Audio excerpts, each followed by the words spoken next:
Bienvenue au Centre international L'Espérance de Vie, laissant toutes les personnes découvrent et entrent dans leur destinée en Christ. Nous vous bénissons dans le nom précieux de Jésus. En ce mois d'octobre 2021, nous avons décidé dans ce centre de prier pour la famille. Quand nous regardons autour de nous, dans nos quartiers, dans nos familles propres, que ce soit élargi, que ce soit restreinte, nous voyons qu'il y a des problèmes, il y a des situations qui méritent notre prière. Voilà pourquoi nous avons dédié ce mois à la prière, mais axé sur la famille. La Bible dit, Jésus, parlant de la prière, dans Marc 11, verset 24, il dit, « Tout ce que vous demanderez en priant, croyez que vous l'avez reçu et vous le verrez s'accomplir. Tout ce que vous demanderez en priant, croyez que vous l'avez reçu et vous le verrez s'accomplir. » L'apôtre Paul, dans sa prière, dans Éphésiens chapitre 3 au verset 14, il dit, à cause de cela, à cause de cette révélation, j'ai fléchi les genoux devant le Père, duquel tire son nom toute famille dans les cieux et sur la terre. Toute famille dans les cieux, c'est-à-dire le monde invisible, il y a une famille dans les cieux. Il y a aussi la famille sur la terre que nous connaissons, pour laquelle nous allons prier, vient de Dieu. Pour comprendre l'importance de la famille sur la terre, nous pouvons aller au livre des commencements, dans Genèse, au chapitre 1, le dessein éternel de Dieu, le dessein de Dieu en créant l'homme, l'humanité sur la terre. Il dit au verset 26 ici, « Faisons l'homme à notre image, selon notre ressemblance. » Faisons l'homme à notre image, selon notre ressemblance. Et au verset 27, il dit, Dieu créa l'homme à son image, il le créa à l'image de Dieu, il le créa l'homme et la femme. Dieu créa l'homme et la femme, et Dieu les bénit et dit, soyez féconds, multipliez, remplissez la terre, assujettissez, dominer sur les poissons, dominer sur tout ce qui se trouve sur la terre. Voilà le but donc originel de la création de l'humanité, c'est pour dominer la terre, c'est pour manifester la gloire de Dieu sur la terre, c'est pour que la terre soit peuplée par des hommes et des femmes qui obéissent à Dieu, qui sont connectés à Dieu. Tout simplement, Dieu voulait sur la terre cette famille qui est connectée à lui, cette famille qui sème de l'amour et les socles même de leur existence. Quand il va créer, donc quand il va former l'homme dans Genèse 2, la Bible dit, puis Dieu 2 verset 7, Genèse 2 verset 7, l'Éternel Dieu forma l'homme de la poussière de la terre, il soufflant dans ses narines un souffle de vie et l'homme devint un être vivant. Puis l'Éternel Dieu plantant un jardin en Éden du côté de l'Orient, et il y mit l'homme qu'il avait formé. Amen. Il le met dans un jardin de délices. Il le met dans un jardin de délices.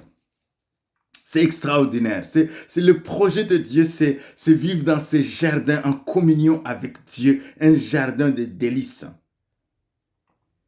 Alléluia. Et quand il va créer, donc il va former la femme, la Bible dit, il n'est pas bon, au verset 18, Genèse 2, 18, il n'est pas bon que l'homme soit seul, je lui ferai une aide semblable à lui.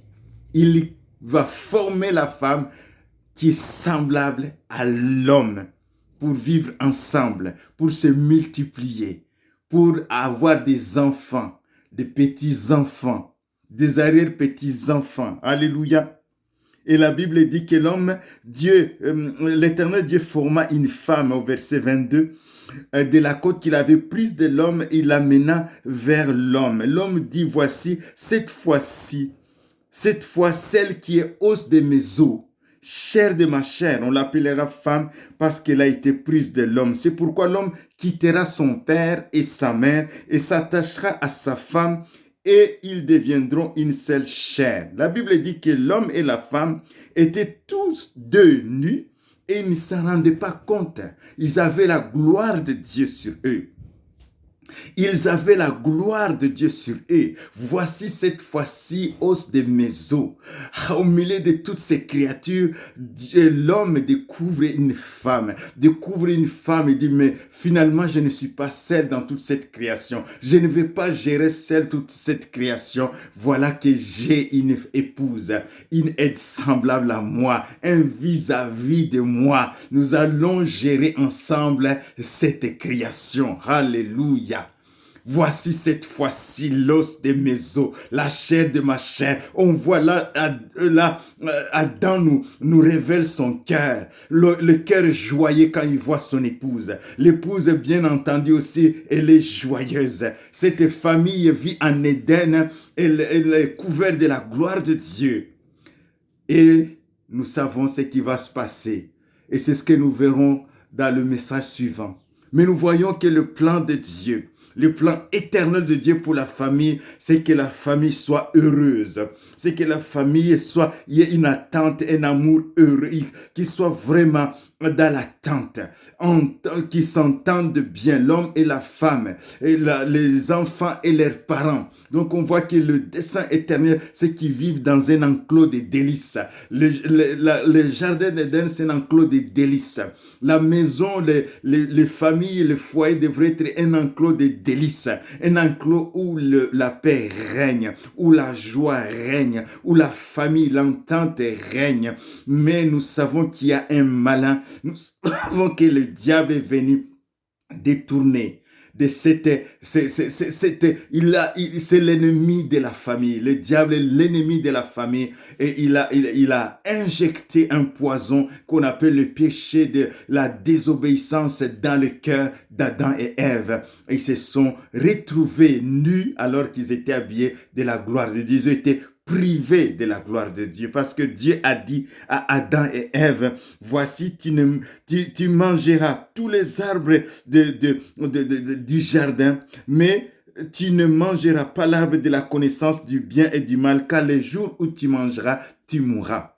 C'était une parole de protection parce que au niveau spirituel, au niveau du monde invisible, le diable s'était déjà rébellé.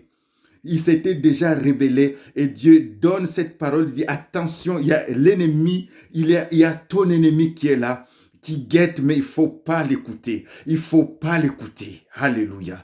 Donc nous allons prier déjà pour que les familles découvrent et qu'ils comprennent leurs responsabilités, qu'ils comprennent combien Dieu veille sur la famille, aime la famille, parce que c'est la seule même de la société. Père, au nom de Jésus-Christ, ton Fils, nous voulons prier pour les familles. Nous savons que c'est le dessein originel de Dieu, c'est que les familles soient en paix, qu'il y ait vraiment de la joie dans la famille, qu'il y ait vraiment de l'entente et de l'amour. Père, au nom de Jésus-Christ, ton Fils, nous venons devant toi, nous t'apportons les familles en ce mois d'octobre. Nous savons qu'il y a beaucoup de challenges, beaucoup de difficultés, mais nous savons qu'il y a la solution. Tu as pourvu à la solution. Oui, Christ est venu nous montrer le chemin. Christ est venu, Seigneur, rétablir cette relation que Adam et Ève avaient, Seigneur, à couper cette relation que Satan a coupée, Seigneur, cette relation entre Dieu et les hommes. Mais Dieu a tant aimé le monde, dit la Bible, il a donné son Fils Jésus-Christ. Merci pour la croix. Merci pour Jésus qui est venu restaurer ces choses, restaurer cette entente dans la famille. Père, au nom de Jésus-Christ, ton Fils, nous prions pour les familles qui sont en difficulté. Nous prions pour les familles dans le monde entier. Nous prions pour nos familles, Seigneur, ceux qui sont nos propres familles et nos enfants, nos petits-enfants. Nous prions, Seigneur, que ta grâce soit sur eux. Seigneur, qu'ils comprennent le dessein éternel, le dessein originel de Dieu. C'est que la famille soit en communion avec Dieu, qu'ils vivent en harmonie avec Dieu, que la paix règne dans les familles, l'amour et l'entente au nom de Jésus. Merci Père parce que tu entends nos prières et nous croyons Seigneur que nous allons voir des familles Seigneur restaurées, des familles Seigneur, oui, l'attente est restaurée et Seigneur l'amour restauré au nom de Jésus. Merci Père. Amen. Soyez bénis mes bien-aimés.